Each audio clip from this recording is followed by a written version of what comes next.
All right. We all know what the N word is. I mean, we don't have to get into that and get into the politics of what that word is. But I brought this up because 2013 has been an especially crazy year when it comes to race relations, and going into 2014, we have some uncertainty of what that is.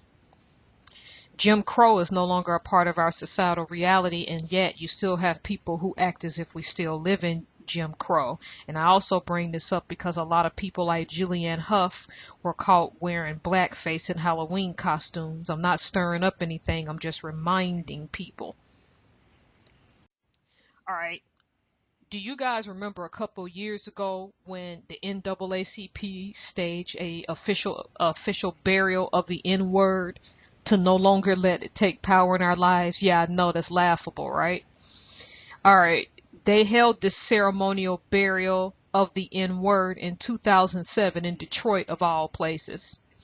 Okay, I have two quotes from the Washington Post I want to read to you concerning that burial. And I'll put the link down and let you guys go read about the burial of the N-word. That's a joke, right? And the first one is, there was no mourning at this funeral. Hundreds of onlookers cheered Monday afternoon as the NAACP put to rest a long-standing expression of racism by holding a public burial for the N-word during its annual convention. That's the first, paragraph of the article.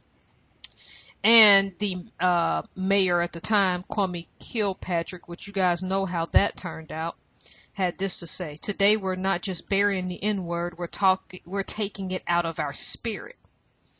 We gather bearing all the things that go with the N-word. We have to bury the pimps and the hoes that go with it." Really laughable, right? Except we know the pimps and the hoes are still around. They say they've buried the N-word, and yet the specter of the N-word is still with us. Yeah. So I know that's laughable to you guys. If the N-word was buried, then I have a hard time believing or seeing how it was buried.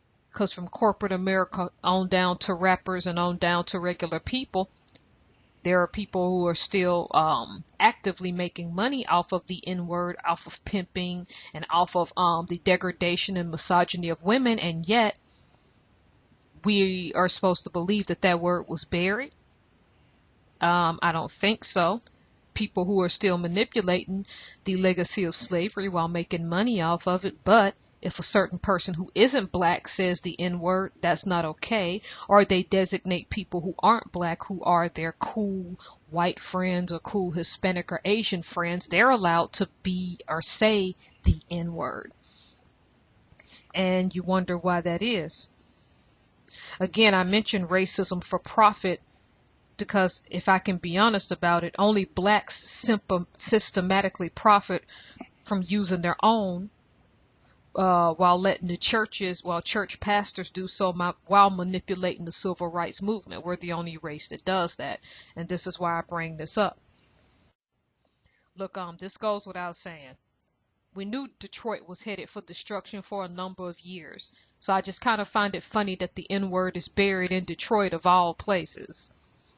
Drug trafficking is rampant. Corruption by black leadership is rampant. I mean, that also goes without saying, and ratchetness is rampant. I mean, just look at the videos of strip clubs and clubs in Detroit just on YouTube, and you can clearly tell Detroit is a hot mess. The only people in the now that Detroit is a hot mess are the people who live there, and I think that they're even waking up. It was fitting to have the N-word ceremony in this city, except that you've never truly buried it because people are still making money off of it. Now, if the N-word was truly buried, then why is its ghost still haunting us? Come on, we know that the N-word was never really buried. I just wanted you guys to look up that Washington Post article, which I didn't put here on my references, but I'll probably put at the bottom of the video to let you know that they say they buried this word, yet we know now in 2013 that this word has more power than it's ever had before. All right. Give me your feedback, your comments. Thank you so much for listening to me, guys, and God bless.